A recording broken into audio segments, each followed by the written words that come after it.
Conversations with an Alien God, Book 3, Trilogy, Chapter 17. Now that's what I want to hear. That's what I came here to experience.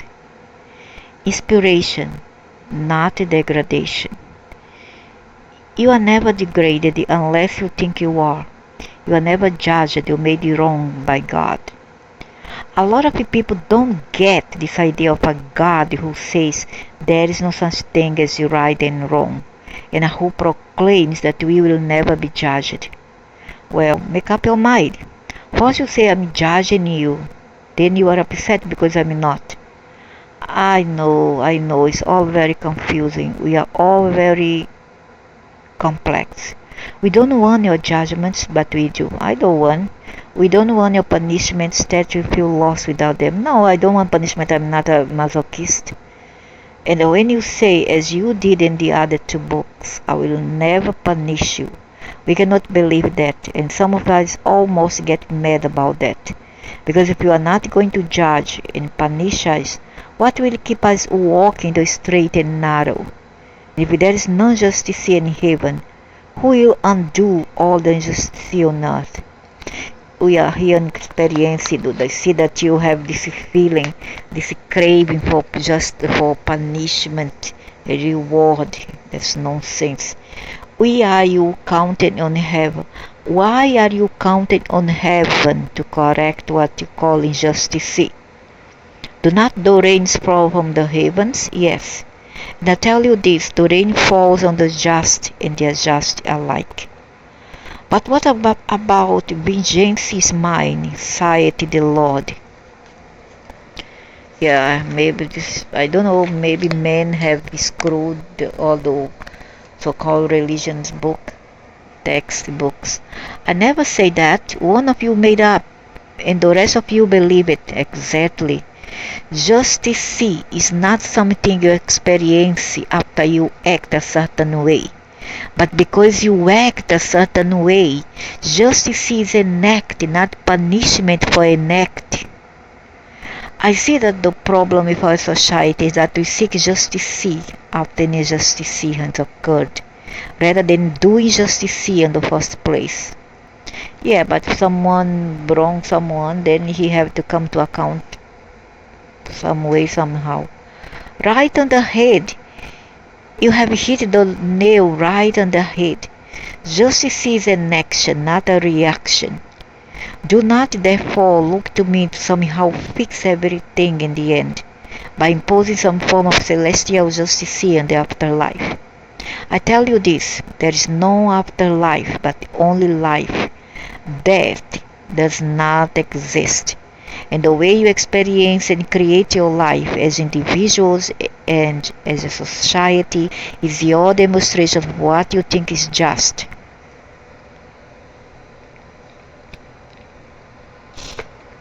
And in this you do not see the human race as very evolved, do you? I mean, if the whole of evolution were placed on a football field, where would we be? On the 12-yard line. You are kidding. No. We on the 12-yard line of evolution? Hey, you have moved from the 6 to the 12 in the past century alone. Any chance of ever scoring a touchdown? Of course, if you don't fumble the ball again. Again? As I've said, this isn't the first time your civilization has been at this brink. I want to repeat this because it is vital that you hear this. Once before on your planet, the technology you have developed was far greater than your ability to use it responsibly. Yeah, because there was extraterrestrial behind all that. You are approaching the same point in human history again. It's vitally important that you understand this. Your present technology is threatened to outstrip your ability to use it wisely. Your society is on the verge of becoming a product of your technology, rather than your technology being a product of your society. When a society becomes a product of its own technology, it destroys itself. Why is that? Can you explain that? Furthermore, Atlantis was exploded by a nuclear bomb done by off-world ET attackers. Yes, the crucial issue is the balance between technology and cosmology, the cosmology of all life. What do you mean by the cosmology of all life? Simply put, is the way things work, the system, the process. There's a method to madness, you know. I must hope there was. And the irony is that once you figure out that method, once you begin to understand more and more of how the universe works, you run a greater risk of causing a breakdown, and this way ignorance can be bliss. The universe is itself a technology. It's the greatest technology. It works perfectly on its own. But once you get in there and start messing around with universal principles and universal laws, you run the risk of breaking those laws. And that's a 40-yard penalty. Good. But why aliens can have the green card to do this and we can't? A major setback for the home team. Yes. So are we out of our league here? You are getting close. Only you can determine whether you are out of your league. You will determine that with your actions. For instance, you know enough about atomic energy now to blow yourselves to kingdom come. Yeah. Yes, but we are not going to do that. We are smarter than that. We'll stop ourselves. Really?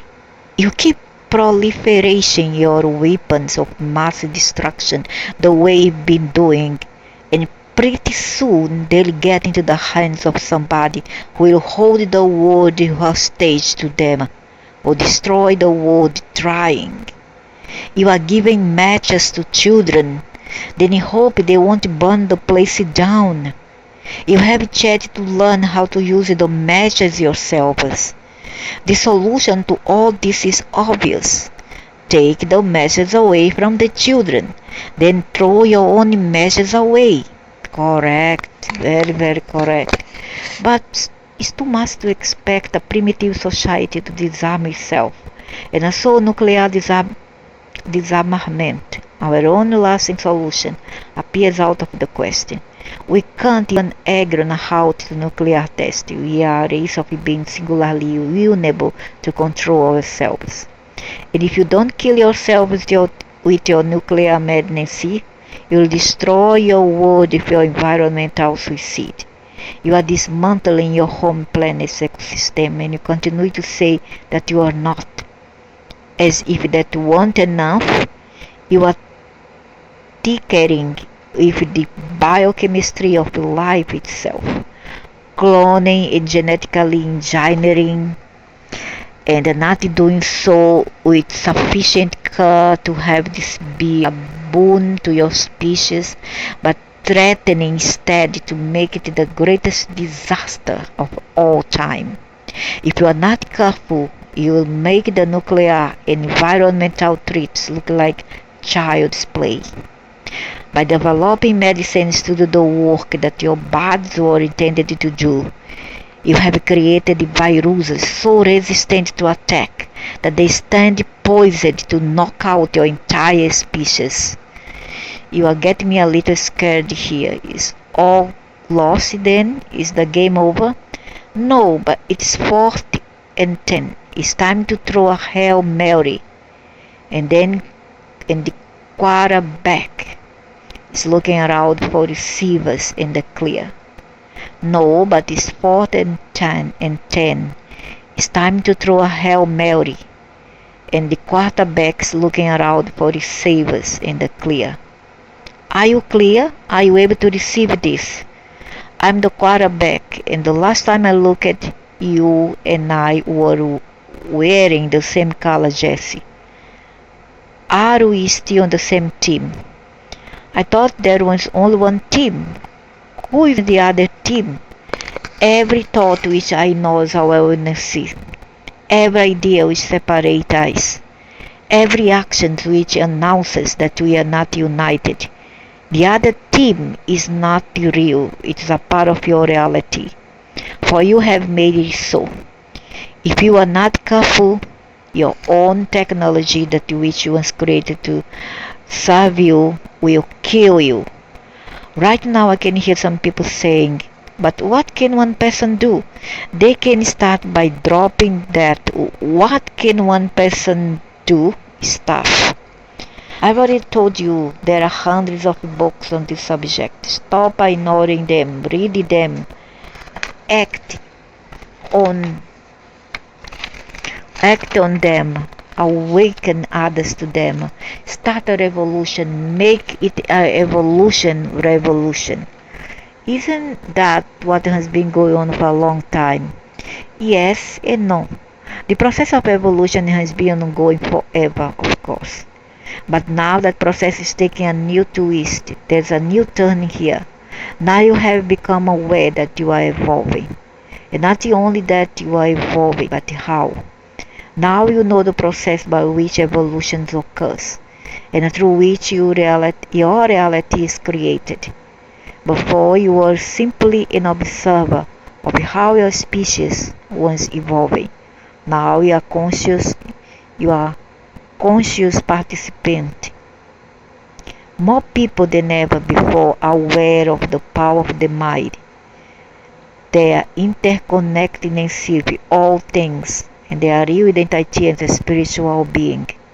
More people than ever before are living from that space, practicing principles that evoke and produce specific results, desired outcomes, and intended experiences.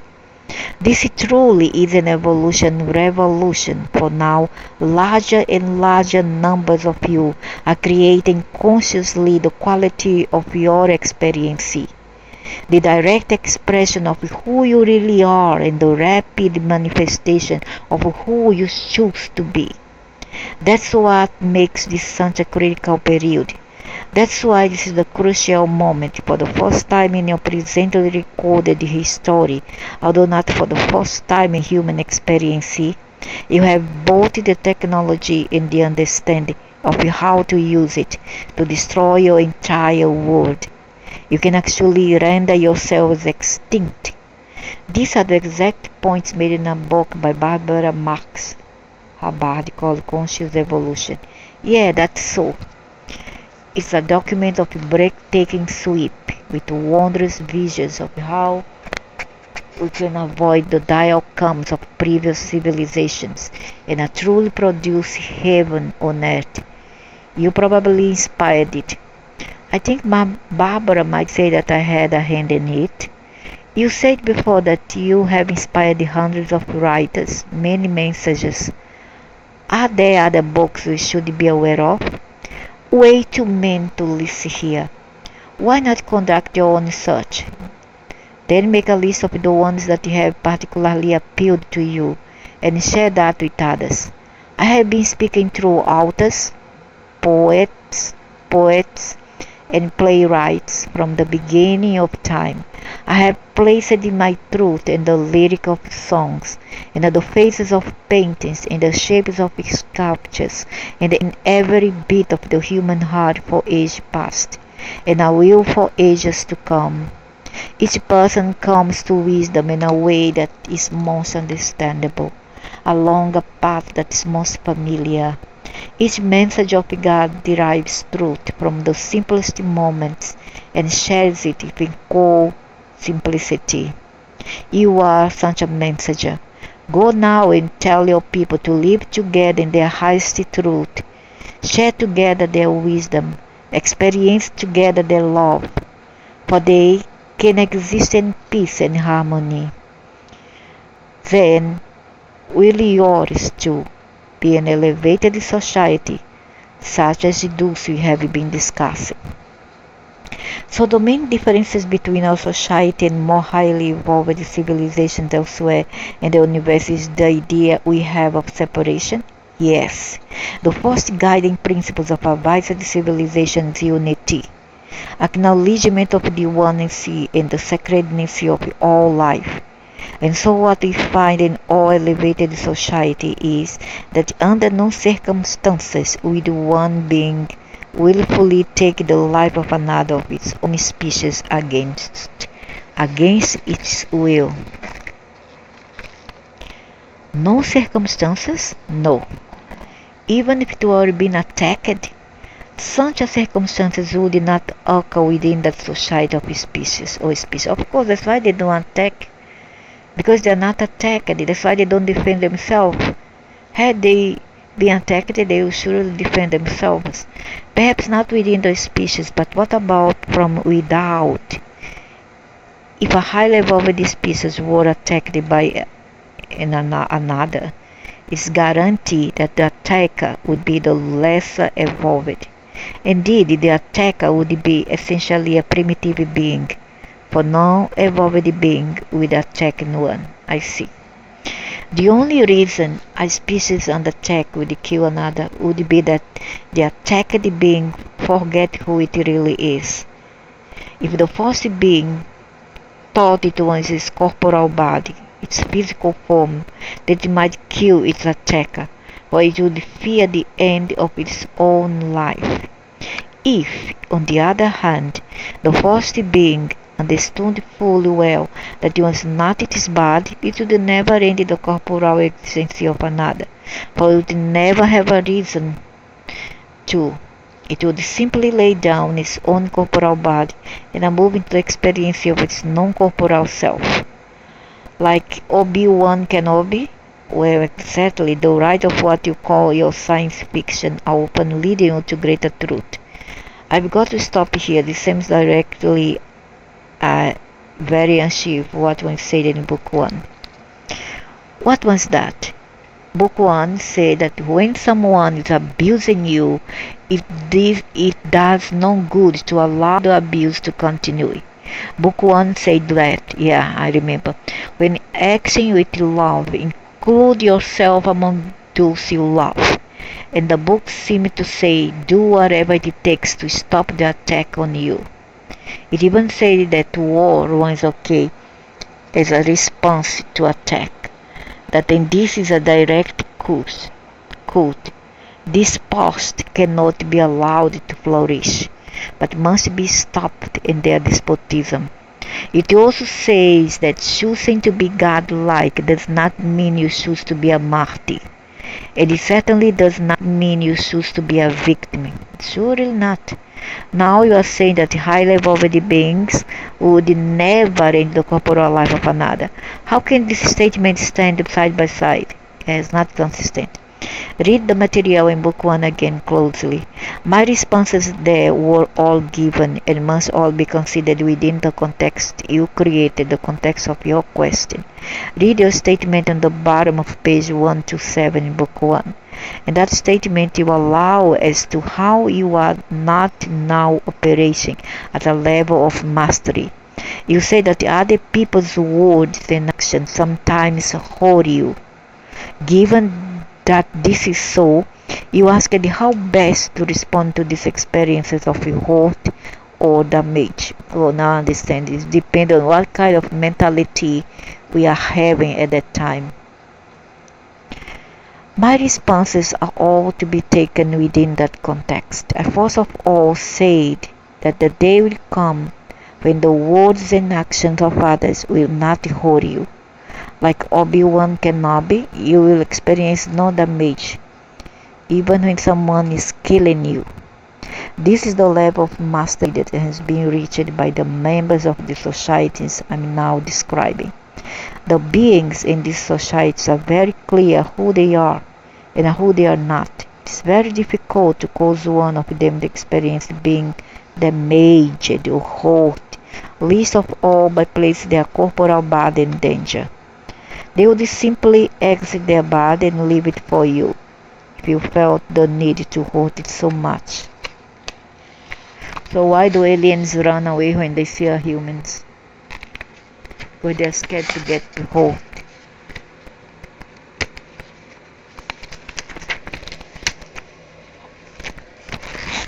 The next point I made in my response to you in book 1 is that you react the way you do to the words and actions of others because you have forgotten who you are. But I say that that's alright, that's part of the growth process, the part of evolution.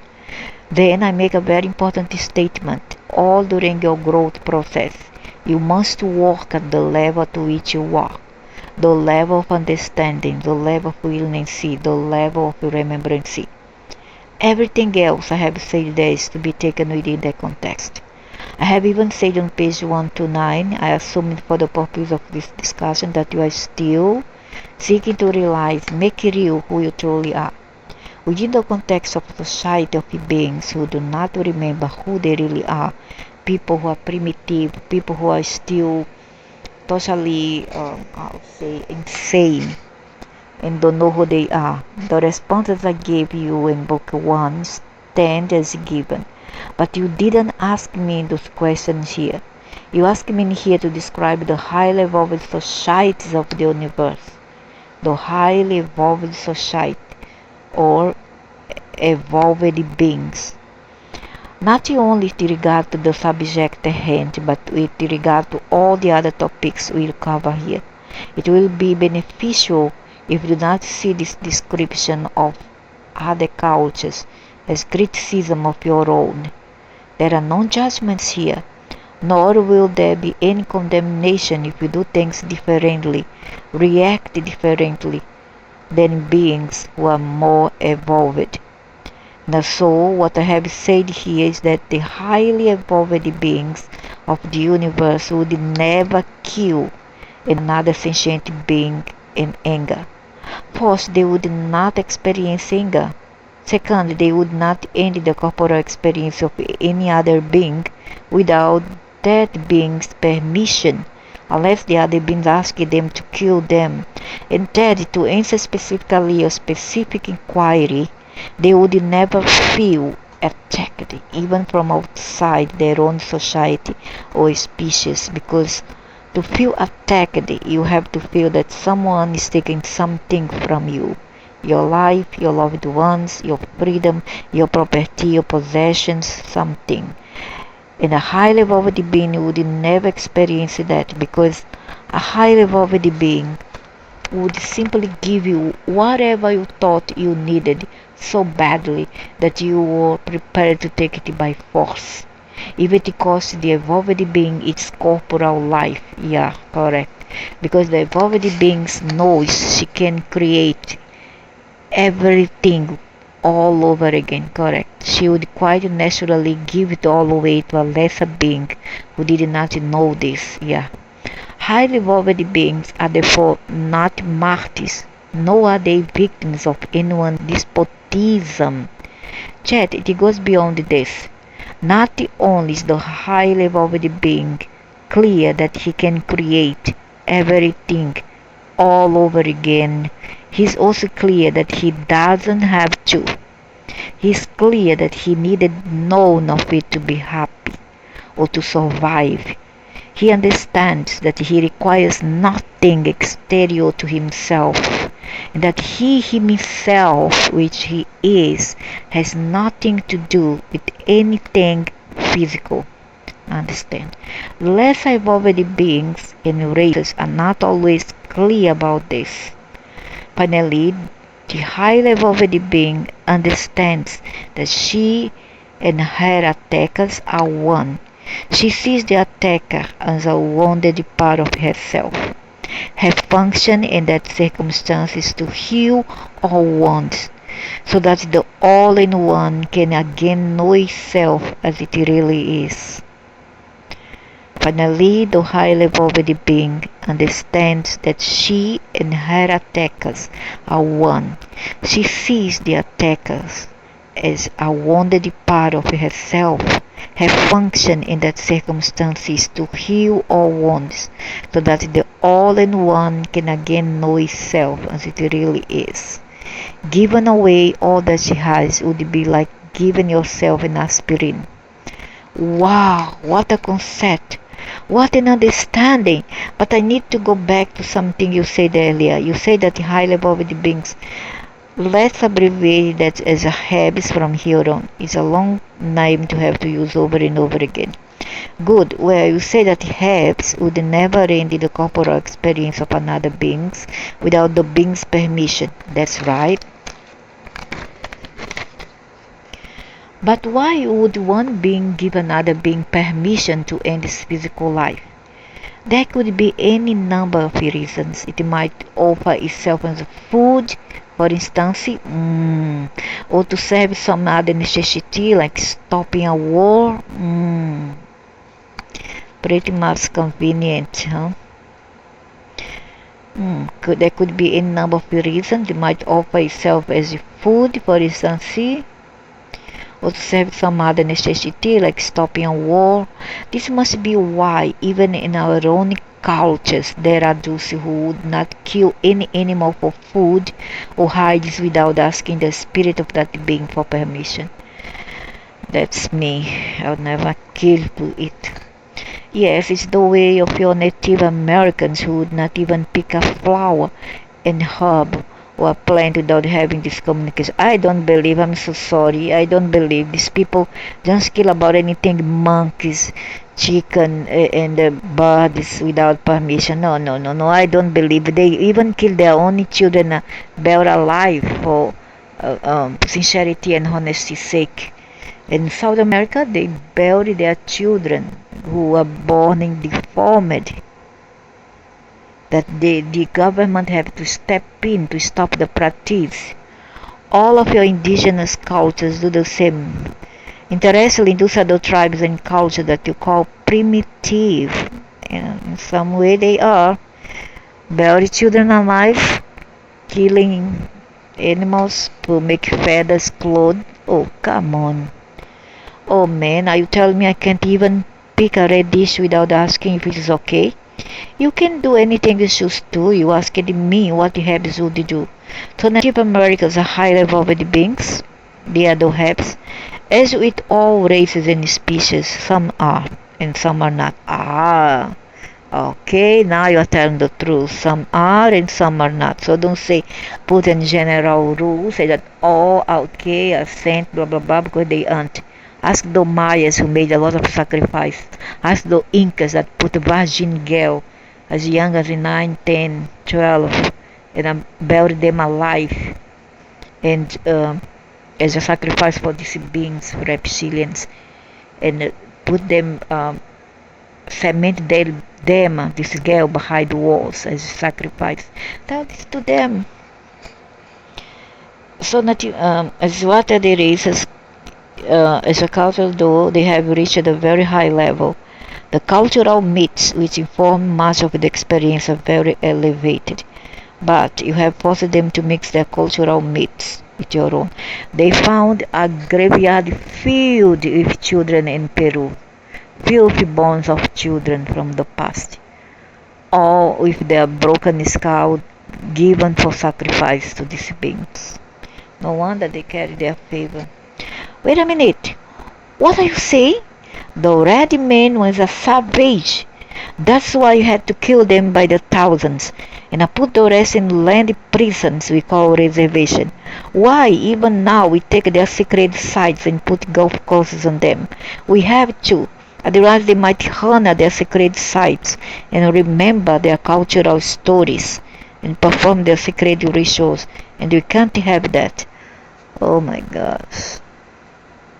This guy look like that he's so forced to speak all this anyway. But anyway, this people who came from China or Mongolia some time ago, they use that to ambush these people from Europe who are called the pioneer, came in caravan. They will wait for them on the roads with pickaxe, machete, and they will attack them and rob their caravans. Some would say that they would burn their caravan with children, human, a whole family inside. They will burn them alive and steal from them, etc., and kidnap their children. But once it did to them, then Canada, their children, take them to orphanage to teach them the way of the Europeans. Oh my God, it was a big brouhaha until now. I get the picture. But how many, you see how many mixed races in North America and all over throughout the Americas. I myself got 17 of these people in my DNA. 17 is a lot, 17. And they have kidnapped girls and then forced their how to say, their pajé, at least in South America, in Brazil it's called pajé or pajé, apache, I don't know, pajé, which is the tribal chief. They offer that girl to them to have sex with her and become his girl, his woman. Girls back then as young as 12-year-old, 13 years old, and they want it very young and a virgin. I get the picture. Not really. Why, if you hadn't taken over and tried to erase the culture? They are from, come on, they come from ancient Egypt and from Asia. It's time to tell the truth, okay? I cannot stand nonsense here. Don't bring all these lies here and psychological nonsense. Why, if you hadn't taken over and tried to erase the culture, they might have infected ours. Then how would we have wound up? Would we respect the land and the air, refuse to poison our rivers, and then where would our industry be? The whole population would probably still be walking around naked. What's wrong with that? It's no shame bathing in the river. What's the problem with that? Living off the land. What's the problem with that? Instead of crowding into high rises and condominiums and bungalows and going to work in the asphaltic jungle. Why, this guy's being ironic. Why, we'd probably still be listening to ancient wisdom teachings around the campfire instead of watching TV. We would have made no progress at all. Yeah, you're being ironic. Well, fortunately, you know what's good for you. 18. Okay, so that's it for now. End of chapter 17.